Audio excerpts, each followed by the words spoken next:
everyone, and welcome to A Balanced Life here at Black Star Network. And each and every week, we're bringing you tips and tools to put in your balanced living toolkit. As you know, we're talking this time about being an entrepreneur, how to handle the great resignation, and of course, what it means to live your dream. Now, hey, look, I'm just going to say it. We've all been in that space where we've had a really good side hustle, but now we're in that space of turning that into legitimate businesses. And a part of being able to turn your side hustle into a legitimate business is being able to understand all the nuances of not only what it means to run a business, but how to keep your head on straight. All right, hear me well now. How do you keep your head on straight when you're trying to run your own shop? Whatever shingle that you've hung out, whatever business plan that you have, whatever website you're trying to develop, social media platform, there are a whole host of ways and opportunities for you to begin to thrive in the thing that is your passion that you choose to pursue.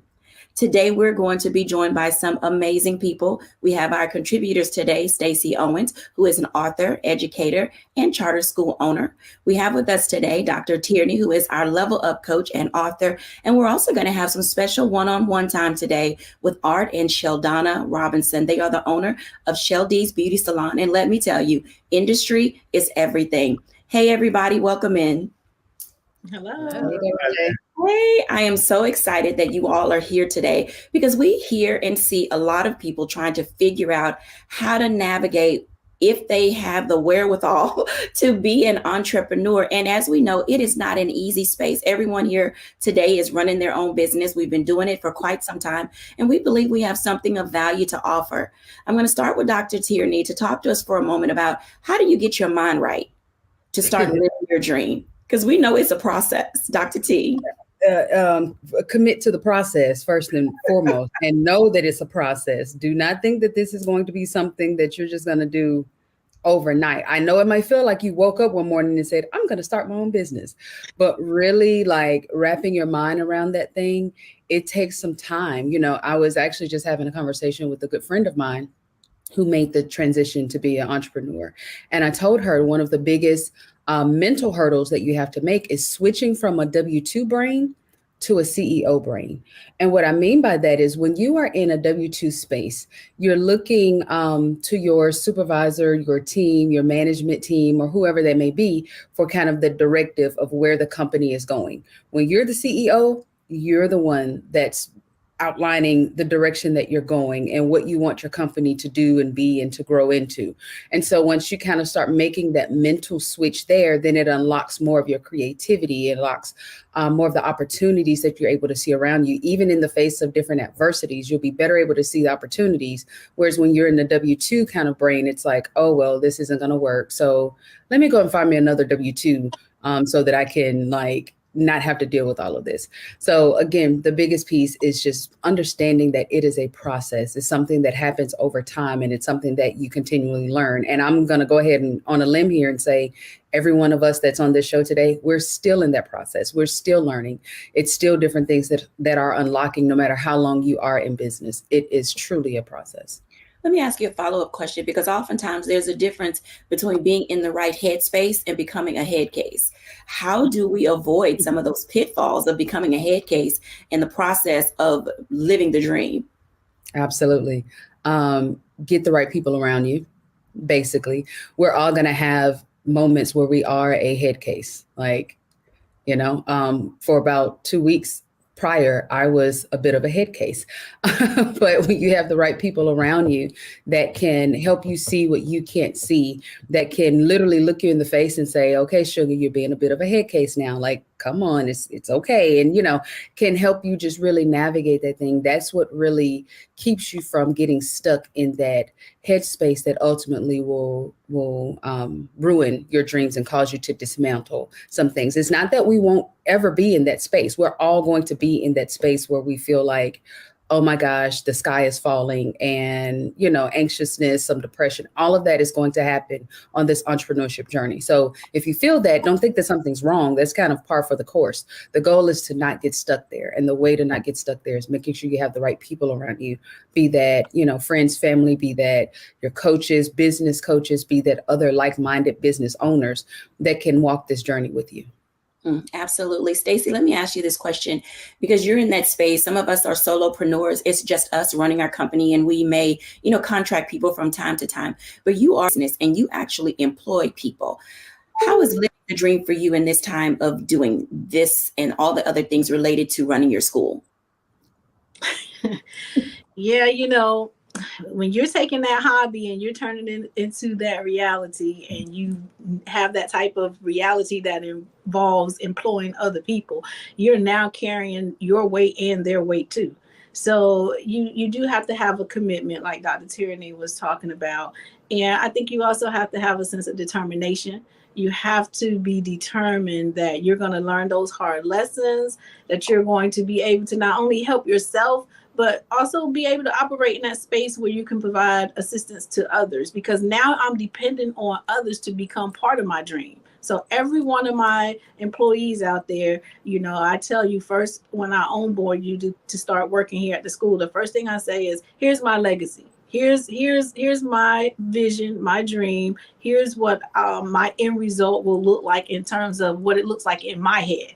And then I start helping them to see, how can you become part of that legacy? How can you become part of that vision? Because now they have to buy into it. They have to buy into the fact that they're going to put aside, while they're here in that employee status, they're putting aside maybe some of their hopes and dreams, and they're starting to work with you, alongside with you, to bring yours to reality. And I think that's the hardest thing, is finding those right people that understand the legacy building of somebody else's dream, and then they are willing participants of wanting to bring someone else's vision to life. If you find those right people, then it works like magic.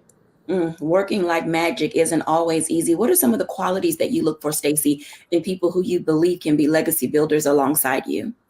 See, now that's going to depend on what your legacy is and what you're doing. See, for me, my legacy is children. So I'm looking for somebody who's passionate. You care. Do you even like kids, first of all? Because if you don't, you'll be in here being a kid killer, and we can't accept that. So we want to make sure that you're passionate about what you're doing. You have compassion for others.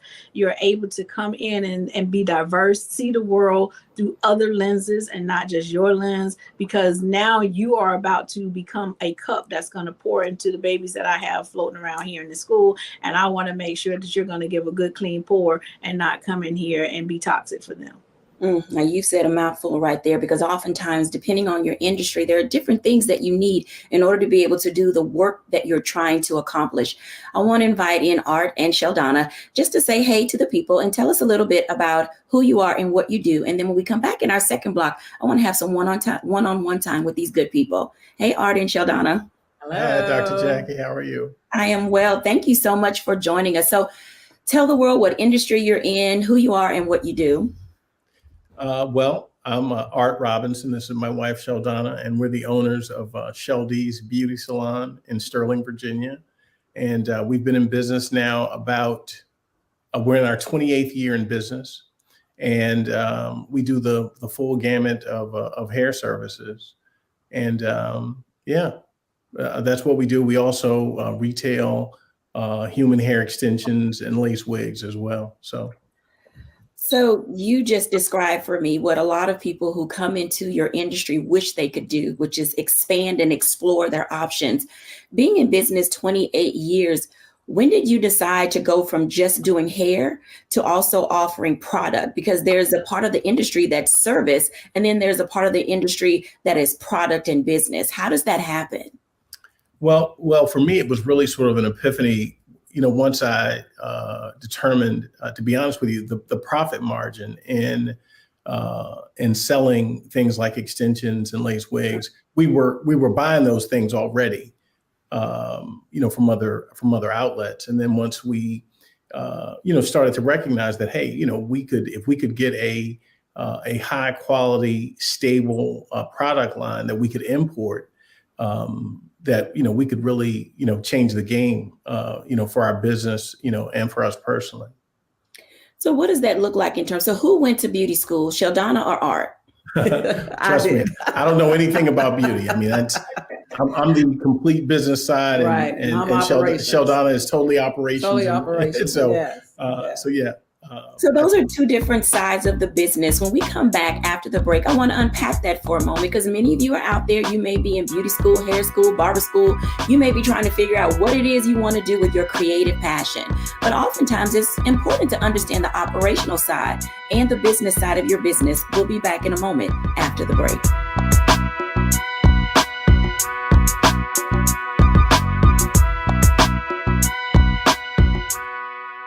Fanbase is pioneering a new era of social media for the creator economy. This next generation social media app with over 600,000 users is raising $17 million, and now is your chance to invest. For details on how to invest, visit startengine.com/fanbase or scan the QR code. Another way we're giving you the freedom to be you without limits.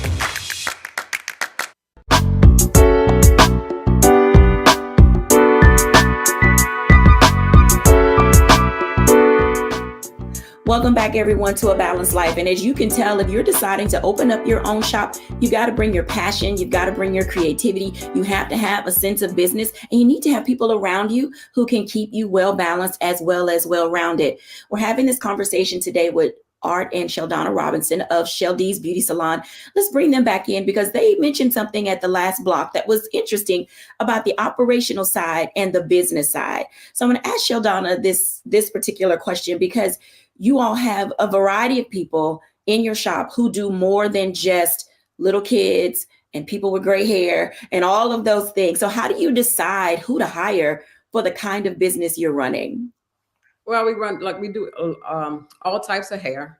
So whether it's weaving or braiding or natural hair or relaxed hair, we do it all. So a lot of the girls, we always tell people to stick to their lane.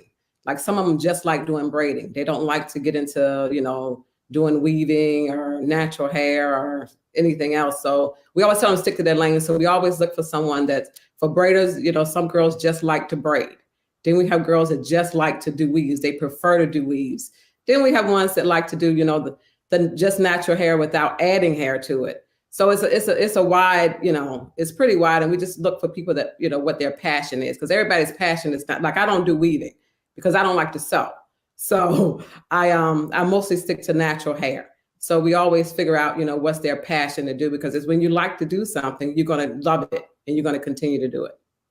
I think that makes perfectly good sense, because oftentimes people get offended when you say things like stay in your lane. But the reality in business is if you're not in your lane, as Art said, you can't find that profit margin. So Art, what does that look like when you think of diversifying? At some point, you went from doing maybe one type of hair to moving into other lanes of hair care. How does an individual in your industry decide when it's time to expand?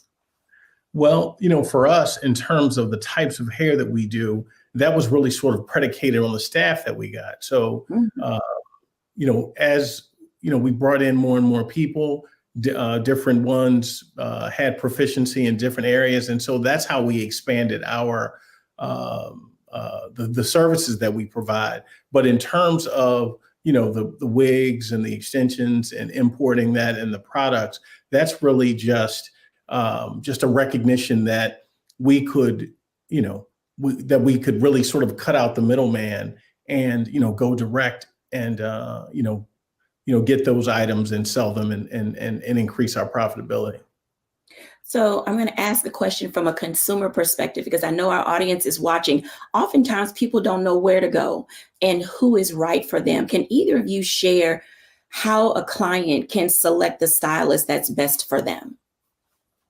I think it depends on what they want. A lot of times on the phone, a lot of times it's best to come in for a consult, but a lot of times, at the front desk, we tell them to try to figure out, especially if someone new, or on the phone, we tell them, what do you want? What are you looking for? Because if you're looking for a natural hair stylist, that's what we're going to give you, a natural hair stylist. If you're interested in relaxers or your hair is breaking or something like that, then we're going to give you a stylist that deals with that. So we try to make sure that we get a lot of information on the telephone first. And if we can't get enough, we ask them to come in for a consult so we can actually talk to them.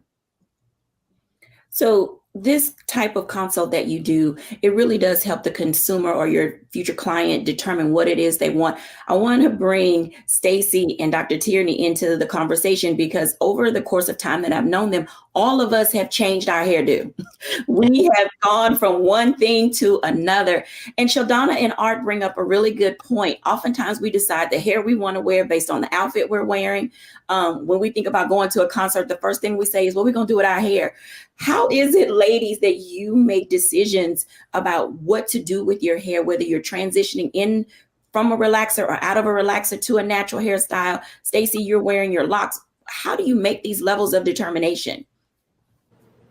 I made my determination based off of, I was going to the stylist once a week at one time in my life. And my schedule just became very busy. And for some people, when you go to the hair salon, that's a self-care moment for you, and you're relaxing and you're enjoying that time. And for me, it was anxiety and stress because I wanted to get in and get out. And so I knew I needed to do something different. So I went to a natural state, and then I was like, oh wait, this is tougher than I thought. I don't know if I want to do this either. And so that's how I ended up in the Sister Lot world. I was like, let me lock this up so that I can become a plant and just spray it with some water and just keep moving. And so, and I don't have to see anyone for about 6 weeks to get it retied. And I wanted that quick too. So that's how I got to the locks. And the whole blue thing, that became my brand. You know, I decided I wanted to be as blue as possible because I came across an opportunity where someone tried to determine that the way that our hairstyle or the way that our hair grow out of our heads should determine what we should be able to do in certain business worlds, or it should determine how smart we are, and it should determine whatever. So my blue hair became a brand for the school because I wanted to show kids that it's what's in your head and not on your head that makes a difference. And I can run a school, I can sit in any boardrooms, I can run the gamut with anybody, right, with this blue hair. So now I'm sort of stuck with it because the kids now look at is what I learned and what I put in my mind that's going to make me be great in terms of bringing our dreams together. So that's sort of how I became the blue hair lot lady. I love the story because individuality is such a very big component of who we are. And as women, certainly how we wear our hair and what we do. And I I'm in the salon a lot. So I noticed that men too are also getting, their hair done. And it's a very big part of who we are and what we do. Dr. Tierney, what's your hair journey?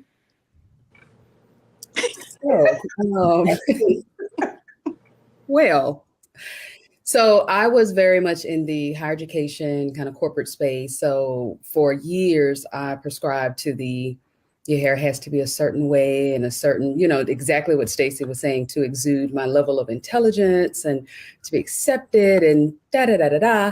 And so I actually grew my hair out, and I wore sew-in for, several years.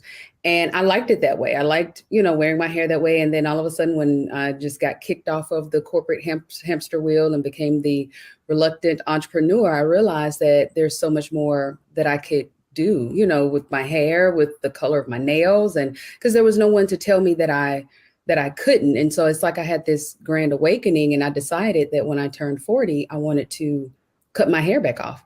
And so I researched for about a year, found an amazing stylist, and I looked at, his clients, because the main thing for me was just the health of my hair. I wanted to make sure that my natural hair was healthy, and continue to stay healthy. And went for a consultation and said, okay, when I come back, we're chopping it off. And so that's exactly what I did. Chopped it off, and it's all gone, all up under here. It's all gone. And I have not loved it any more than I thought that I could. Like, I absolutely love my hair short. I love my hair long. I love everything about it because it's me. It's a reflection and an extension of who I am. And like Stacey said, it's not about what's on my head. It's what's in my head that matters. And what was important to me was to have a stylist that understood me, that's one less thing that I have to worry about. So when I go sit in Dorica's chair, he pretty much tells me what we're going to do. He was the one that said, okay, we're tired of the brown. Let's, start going blonde. And I was like, oh, okay, are you sure? And I'm like, yeah. And so that's what we did. And now he's told me that I'm transitioning to natural. So that was never on my radar because I didn't want to deal with all the things. But yeah, now she's transitioning to natural. It'll still be short and still be sassy and still be fierce, but it'll be natural. So I have no idea what's next, what the next color is, what the next length is, because I've just kind of turned that over to my stylist, who I trust and who knows me, knows my style, knows what looks good. And that's one less thing that I have to worry about. And so, yeah, we don't know where, I don't know where my hair is gonna end up, but wherever it ends up, I know that it'll be amazing and wonderful, because I'm more concerned with, like Stacey said, what's in my head and what's in my heart than what's on my head. I think that makes a lot of sense. I want to invite Art and Sheldana back in for a moment, because this conversation, you guys have sort of turned that corner to social entrepreneurship.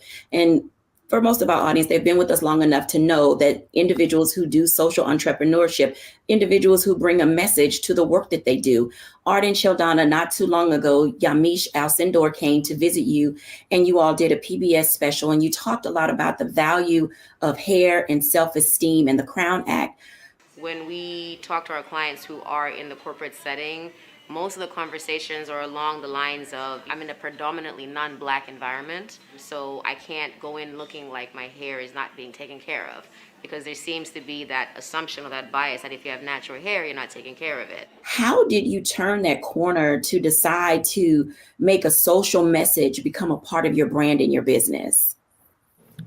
Well, I mean, just like the other young ladies were saying, that it's really more about what's inside your head than what's on top of your head. And we really just want to be a place. We don't judge anybody based on what hairstyle they want. If you want to be natural, you can be natural. If you want to be relaxed, you can be relaxed. If you want to put a weave in, wear a wig. I mean, we're here to do whatever it is that that you want to do. But we just wanted to. That piece on PBS essentially was about how the state of Connecticut had joined a bunch of other states in making it illegal to discriminate against someone based on how they wore their hair. So, but we're really neutral. You know what I mean? We're not. We're pro everything. We're pro, whatever it is. If you like it, we love it, and we'd like to be able to provide it for you. I think that's an important message for people to hear.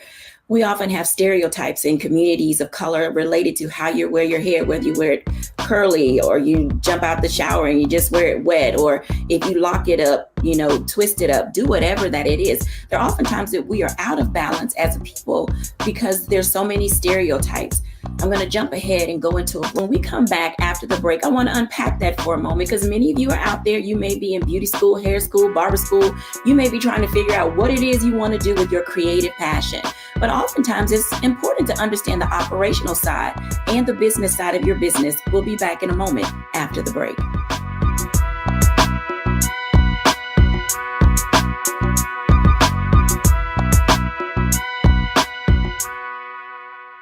Fanbase is pioneering a new era of social media for the creator economy.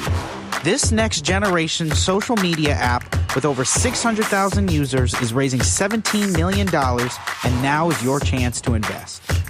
For details on how to invest, visit startengine.com/fanbase or scan the QR code.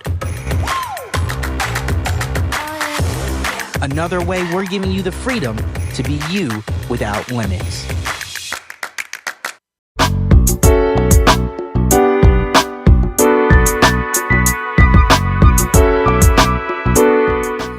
Welcome back, everyone, to A Balanced Life. And in this moment, we're at that stage where we're going to talk to you about how do you really unpackage your business plan? How do you make your dream a reality? How do you live this thing that has been in your heart for so long, while at the same time learning how to battle stereotypes?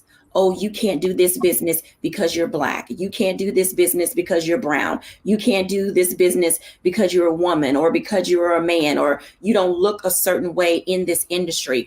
Oftentimes, there are things that we come up against in business that we never would have dreamed of were a part of our business structure.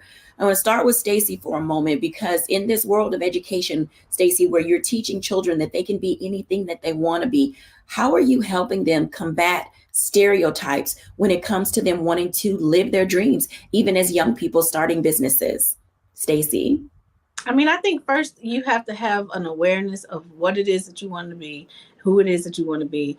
And then once you can stand solid on yourself, then you just have to be able to clear the noise. I call it clear the noise. Like pick and choose what you want to listen to. And if you're hearing people give you any kind of stereotypes or any kind of negative thought patterns on what it is that you're trying to do, I take the advice of ET. I don't take constructive criticism from anybody who haven't constructed anything. So, and I've had that happen when I started the journey of starting a charter school. I had some very powerful people in the community to tell me, Stacey, charter schools aren't for African American people, they're for this group. That was stereotypical. And I was like, well, what makes our kids not to be able to deserve a certain school choice just because I'm an African American female? That didn't make sense to me. So maybe the norm says that it's not, but I don't tend to go with the norm. I tend to be a trailblazer if that's what I want to be. So that's what I chose to do. So I did it. And we've been doing it for about 10 years now. And so you hear that a lot, because a lot of times what people will do is they will project their fears onto you through the form of a stereotype or their thoughts, and so I just try to say, hey, I know what I want to do, and once I make that decision that that's what I want to do, then I'm going to listen for the conversations and the people of my tribe that's going to come and help me do the thing that you think I can't do, whether it's stereotypical or not. I mean, you know how many people I hear ask me about my hair color or the way I dress, and I'm going to put my crop top on, and I'm still going to find somebody to make my hair even bluer whenever somebody says something about it, because that's your thoughts, not my reality. That's interesting that you say that, because the power of projection is real. People do have a tendency to project their fears onto us. And how do you combat that? You mentioned quieting the noise. How do you determine when to shut all that down? Because some people don't know how to escape the noise. When it starts causing confusion, you start having your conversations with me and I start becoming unclear about what I thought I was going to do because I'm listening to all this outside noise, then I'm going to go within. I'm going to go find my quiet space so that I can hear my inner God and can hear my higher being, because that's who direct my steps, not everybody else in the world. So, and usually if I'm going down a path and everything is connecting, then I know that that's the path I'm supposed to be on. I'm also smart enough to know that if I'm on a path and I'm having a lot of roadblocks, a lot of friction, I'm knowing, okay, maybe that's not the time for me to be there. So it's really about being intentional and being aware and operating in the present. But if you are unclear, unsure about what it is that you're trying to do, you will get mixed up in a lot of personal thoughts. I mean, I let people say what you're going to say what you're going to say, right? So I let you say whatever you're going to say, but then it's up to me to filter that through what's actually happening in my reality. And I've also learned that the higher up I went on this ladder, that it's lonely, because now you have to I think, protect your space. Like I'm now, before a lot of people fell off and I didn't understand. And I was like, no, where you going? I want all these people around me. Now I'm like, oh, go ahead on, get on. Let me have some space by myself so I can think about it, because the higher up you go and the decisions get harder, you have to interact with at a different level. And some people are just not on that level. And it's not that I can't value their opinions, but I have to understand, I have to look at, where is this coming from? What value are you? What understanding? What are you bringing to the table for me to decide if I'm going to help that? But a lot of that, I just filter with, let me get into a space where I can hear my inner self. Absolutely. Dr. Tierney, talk to us about that, because so many people do want to level up in their real life space. They feel like they've gotten it together. They've been on this journey for a moment. And then all of a sudden, here come Nancy Naysayer. How do you manage to level up when there are people saying you need to, dumb it down? Mm-hmm. So I want to take the focus off of the external Nancy naysayers and put it on the Nancy naysayers that are inside of us.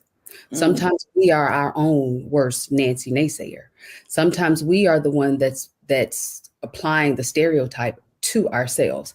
And I say that with love, because I was that person, after getting my doctorate degree and thinking, oh, okay, I'm about to be the president of XY University, because that was the trajectory that I was following. when everything started to kind of crumble around me, I was still working to get back into that arena because I had the stereotypical thought that because that was the degree that I had, that was the experience, some of the experience that I had, because that was the direction that I was going, because I checked all those boxes, that was the only thing that I can do, and I held myself hostage to that for too long. For far, far too long, when it took someone else external, actually it was Dr. Jacquie, to come along and say, don't you see all that you can do? Don't you see all that you've been doing? Like, look beyond the title, look beyond the university, look beyond that role, and look at exactly what you were doing.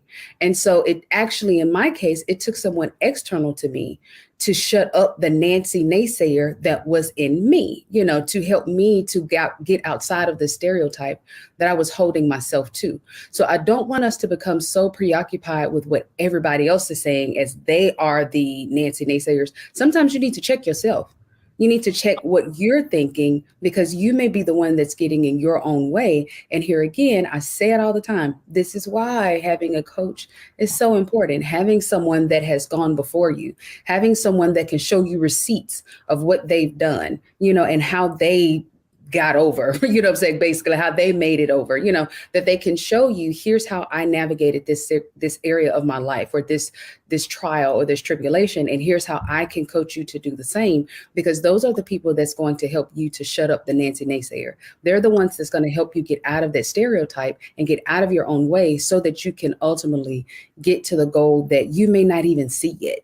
I did not see any of this. I did not see my business. I did not see me being on TV, coaching, and I did not see any of this, but Dr. Jacquie did. And I'm so thankful that she did, because in her shutting up the stereotype that I was holding myself to, I've been able to bust all kinds of glass ceilings that I wasn't even aware of. So get a coach, sugar. Get a coach, sugar. I love when she says that, because I think it brings us to that space of how we grow. And I'll bring Art and Sheldana in for a moment, because oftentimes people don't understand when you need to grow. And not everybody is on board when you're trying to grow your business. Art and Sheldana, talk to our audience about that for a moment. How did you know when it was time for you to grow, to relocate, to, build on, expand, all the things that you do? To be in business for 28 years, you're not where you started. You've definitely surpassed that. How do you know when to grow, and what does that conversation look like between a couple who is doing this together? Because family business has its own ups and down and ebb and flow, but you guys do it well.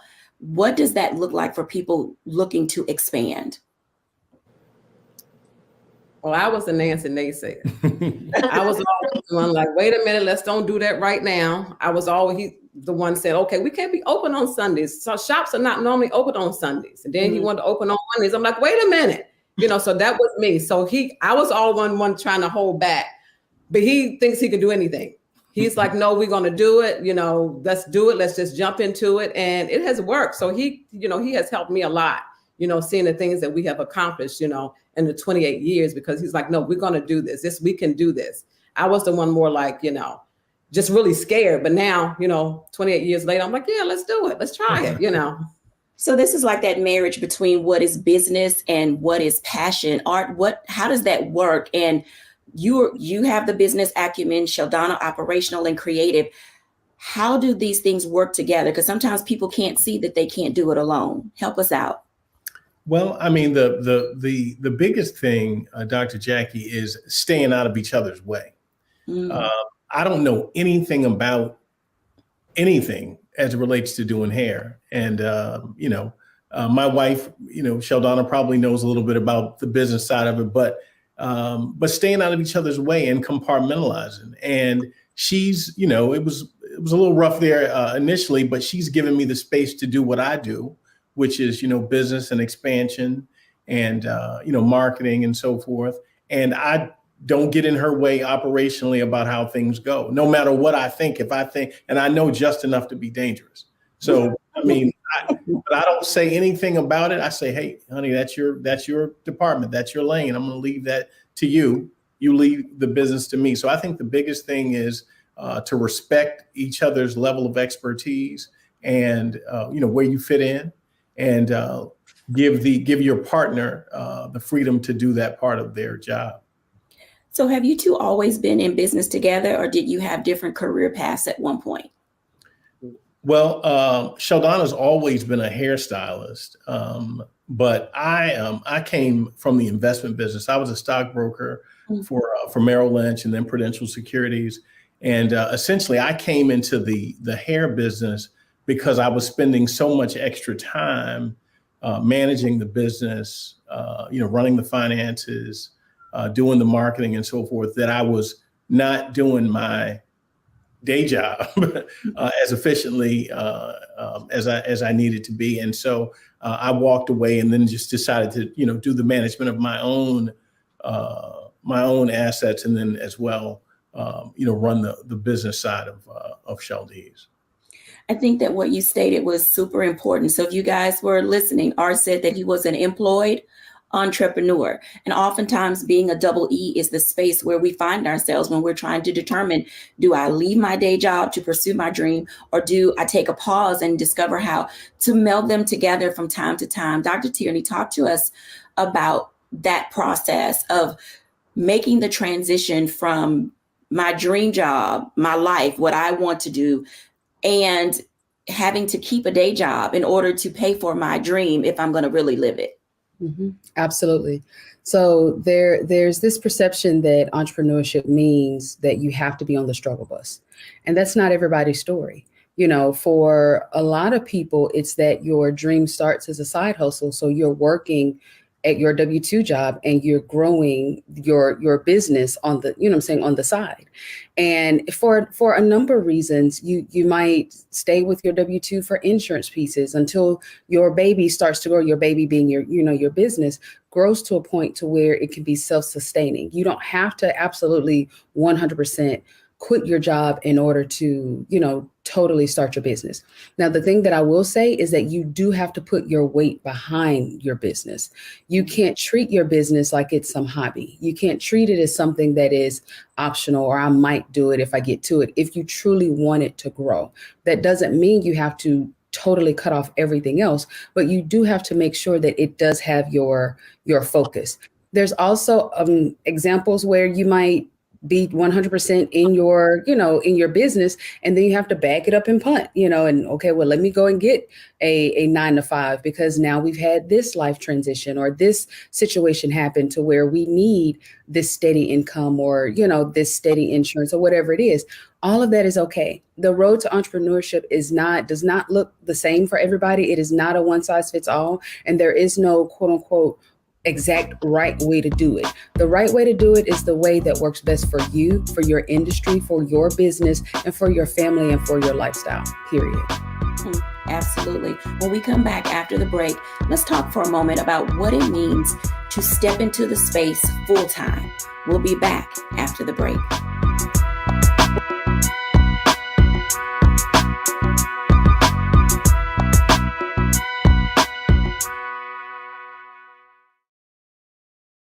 Fanbase is pioneering a new era of social media for the creator economy.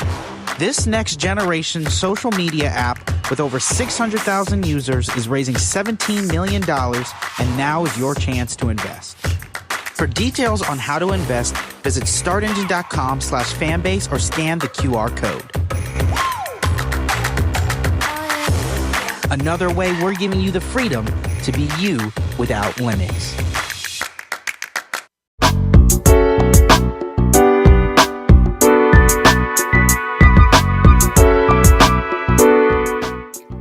Welcome back, everyone, to A Balanced Life. And as you can tell, being an entrepreneur requires you to have your head in the game.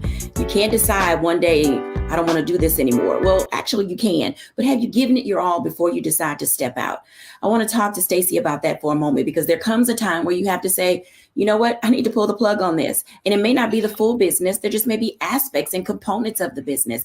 Stacey, in your books, you talk about employees and how you work with them. And there are times when they're not all on board with where you're trying to go. When do you decide that maybe you need to take a detour in your dream in order to keep things moving forward? When do I decide to let them take a detour? So that I love that transition there. so they don't mess up my dream. I think it just depends on a lot of things. Like, for instance, before I started Zecca School of Arts and Technology, I was an educator, and I was working as at Smart Start as a early childhood specialist for about 7 years. And I would come home at night and be putting things in place for me to be able to get to the space of opening a nonprofit, because Zecca didn't start out as a school. I was working on the nonprofit aspect of it. And then I was able to come across this grant. And once I got the grant, I was able to run an after school program. And so what would happen is I hired people to run the after school program, and I still went to my regular 9 to 5 because it wasn't enough money in the grant. It was only like $50,000 to start with. So it wasn't enough money that was going to pay me a salary so that I can be able to step out of my regular 9 to 5 job. And then once I was able to secure some additional funding and some of my numbers grew, and I got to the point where I can move over and employ myself to run the program, I just jumped. But every day I had to work that 9 to 5, and then I had to come home and work another, 8 to 12 to work on building up what I needed. And a lot of people thought I was crazy because I was spending a whole lot of time. I was tired. I was exhausted. I was gaining weight. I was doing all that, but I was determined. I was determined that eventually this dream of mine was going to come into full circle so that I could be able to move over and start doing the thing that I wanted to do, because I knew I was, told to start a school. But I think you determine when to make your moves just off of what makes financial sense to you as well. Because I also had 2 personal kids. So I couldn't just jump and be like, oh, okay, to figure it out. And I think that's when I'm working with some of my employees, and I'm telling them, like I tell all my teachers, you guys should have a second stream of income, because people love to complain about how teachers aren't making enough money. Well, you have a gift and talent. So figure out what your gifts and talents are and start you a second stream of income. And then, and I don't ever, discourage that. If your gift and talent can carry you into becoming an entrepreneur, I think that's what you should do, because if that's what you want to do passionately, you should strive to do those things.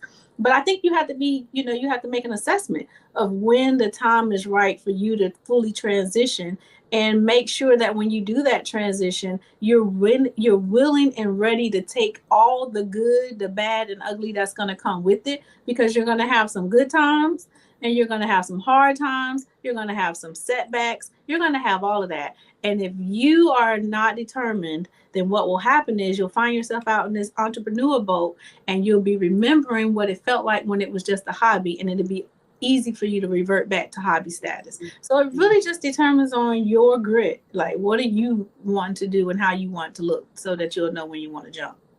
And you make a very valid point, because sometimes we don't know when things are going to change. Art and Sheldana, we went through this pandemic, and your industry was impacted by that.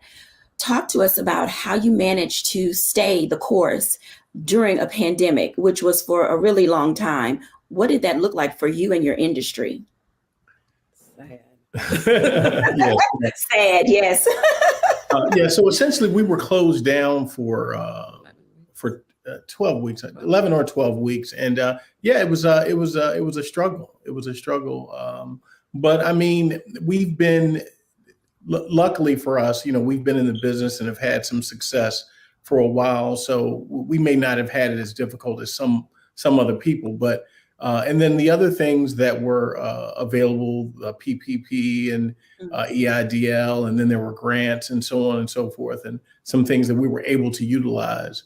But yeah, we knew that that we have a solid business plan, a solid business, and that we'd be ready to, rock and roll as soon as they open back up. But it definitely was looking difficult there for a while.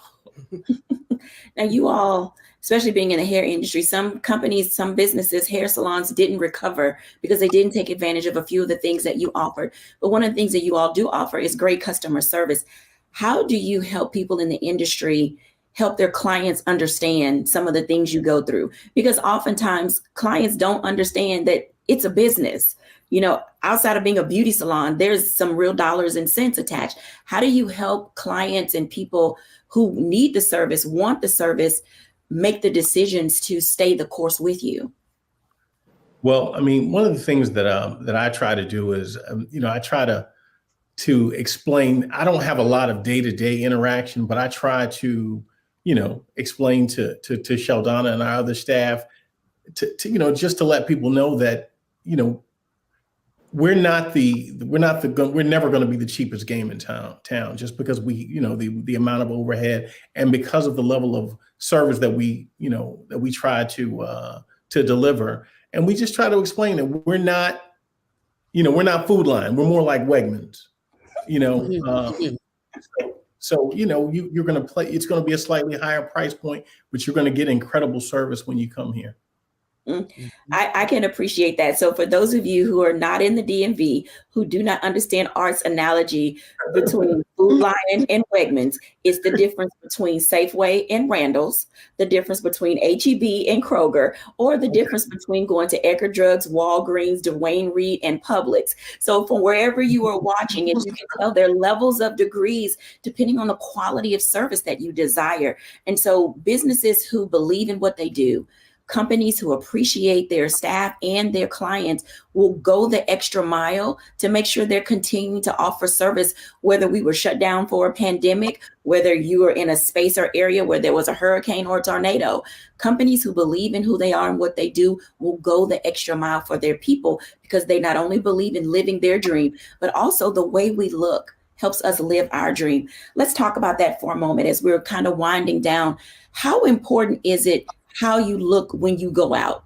Dr. Tierney, talk to us about the power of presence and self-esteem that's attached to it.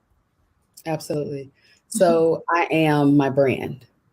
So when you see me, you are seeing my brand, my business, and I carry myself in a way that when you see me, you know pretty much what you're going to get when you interact with Dr. Tierney Enterprises, LLC.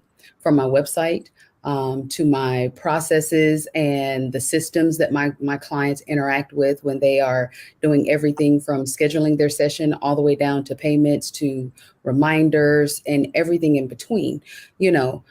It all connects. I want to make sure that when you see me, you are seeing a reflection of what you would receive when you work with me, particularly with me being in the life coaching space. It's a very intimate process, and so I want to make sure that anytime you see me out and about, that what you see is what you get. You never have to worry about, well, I saw her on a Balanced Life and I kind of saw her on Instagram, but when I saw her in person, or, her website says this, or it looked like it was easy, but then child, it was so many back end, it was so confusing. No, I always think about the end user in every aspect of what I do and how I do it and how I show up.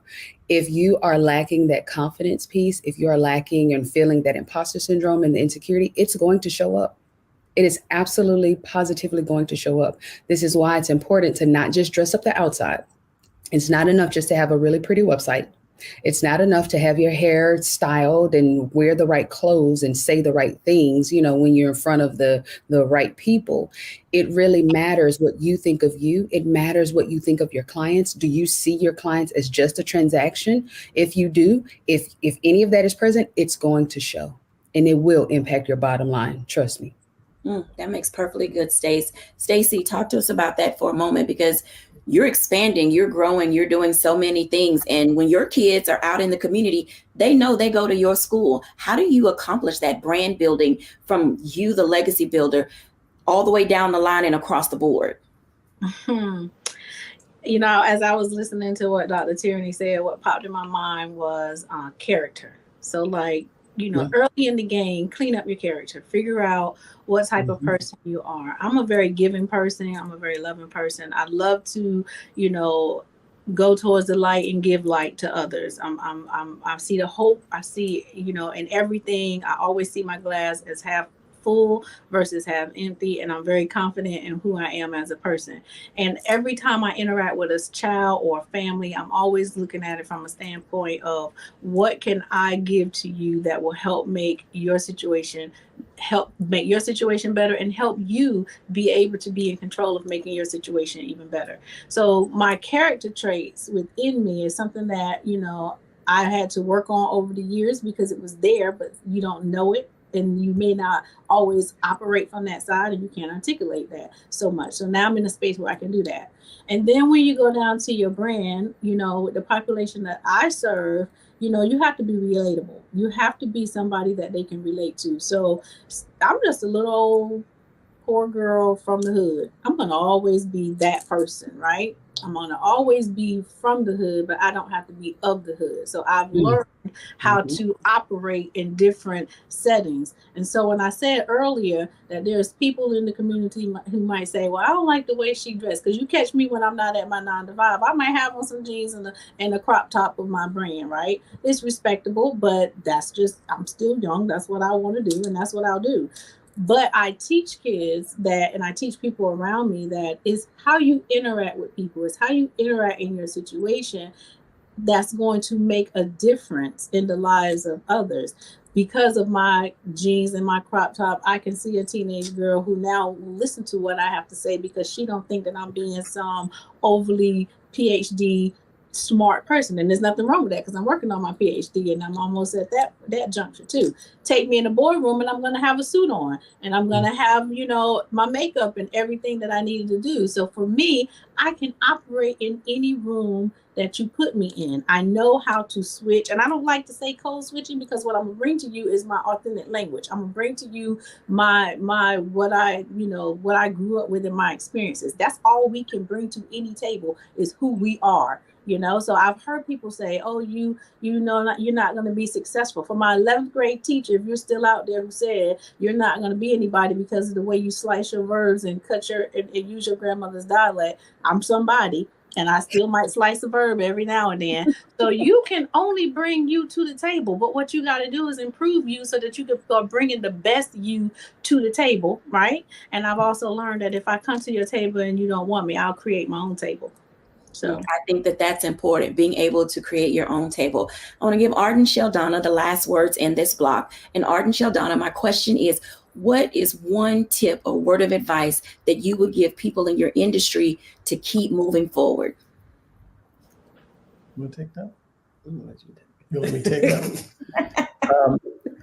I would just suggest focus, absolute focus and determination. And like one of the young ladies was saying earlier, don't listen to anybody. Don't listen to naysayers. Believe that you can do anything, and make a plan. Always have a plan, but have supreme confidence in yourself and believe that you can do anything. I like that. Thank you all for watching today, and thank you for sharing these tips and tidbits. When we come back, I'll give my reflections.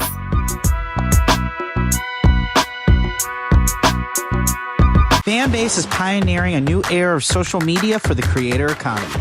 This next generation social media app with over 600,000 users is raising $17 million, and now is your chance to invest.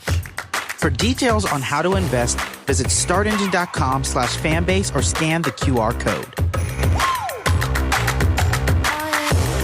Another way we're giving you the freedom to be you without limits.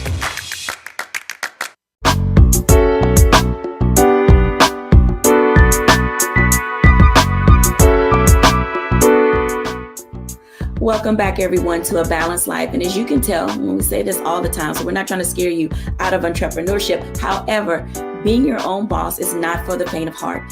It requires you to be sold out for you 100%. It requires determination, patience, and you got to love yourself. You got to be in that space where you feel as if you can accomplish anything. Honestly, we're so busy out here self-doubting that other people are really afraid of our potential. So when you see that as a perspective for yourself, it should allow you to feel as if you can move yourself forward.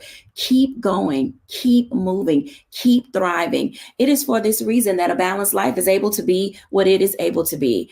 From the things that I do on a regular basis to where I am now, it gives me the space and the confidence to say, I can do this and I was meant for it. And I say that to you, you can do this and you were meant for it. Thanks for watching. Bye now.